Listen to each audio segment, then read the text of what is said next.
Bonjour et bienvenue pour un nouvel épisode de Conseiller en placement. Je suis Matthew Stevenson en partenariat avec Dukascopy TV. Rappelez-vous, l'argent peut prendre soin de vous, mais il ne peut pas prendre soin de lui-même. Aujourd'hui, comme le reste du monde, nous nous focaliserons sur la Grèce. Je vous propose surtout de jeter un coup d'œil aux actions négociées globalement sur diverses places boursières connues sous le nom de Banque nationale de Grèce.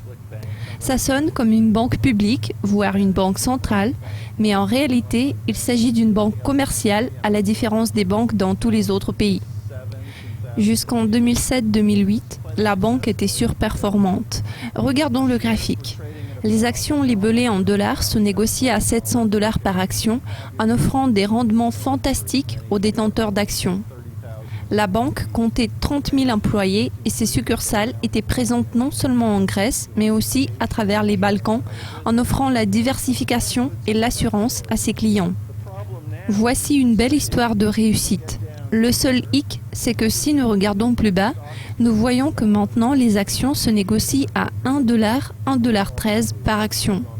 C'est un effondrement complet. Les actions ont chuté de 700 à 1 $. C'est incroyable.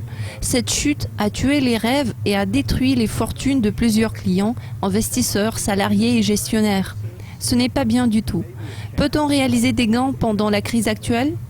Peut-être que oui, mais je suis d'avis que le fait d'investir dans les actions de la Banque nationale de Grèce, bien qu'elles ne coûtent qu'un $13, est une affaire trop risquée. Quels sont ces risques ? Le problème, c'est que la valeur comptable des capitaux propres de la Banque nationale de Grèce représente 2,3 milliards de dollars.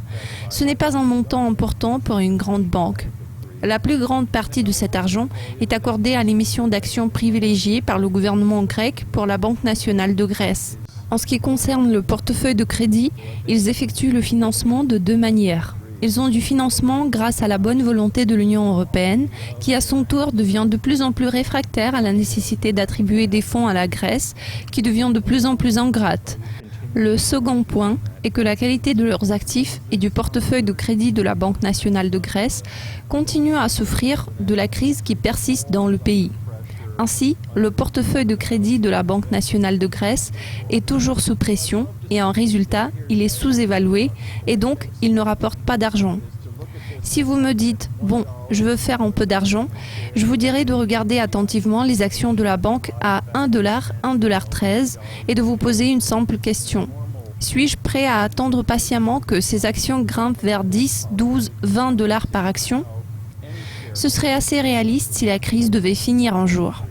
Je ne crois pas que ce soit possible parce que je ne vois pas comment n'importe quel investisseur déciderait de placer son argent dans les actions de la Banque nationale de Grèce. Je crois que comme toutes les autres banques qui opèrent sur ce marché, cette banque devra être recapitalisée, à la suite de quoi ce sont seulement les détenteurs d'obligations de premier rang qui pourront en tirer un certain profit.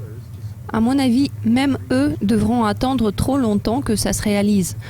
Je voudrais soutenir les efforts déployés par la Grèce afin de parvenir à raviver son économie pour être en mesure de revenir un jour au sein de la communauté des nations commerciales. Mais je dois constater que l'achat des actions de la Banque nationale de Grèce n'est peut-être pas la bonne façon de faire. Le temps de cet épisode de Conseiller en placement touche à sa fin. Je suis Matthew Stevenson en partenariat avec Dukascopy TV.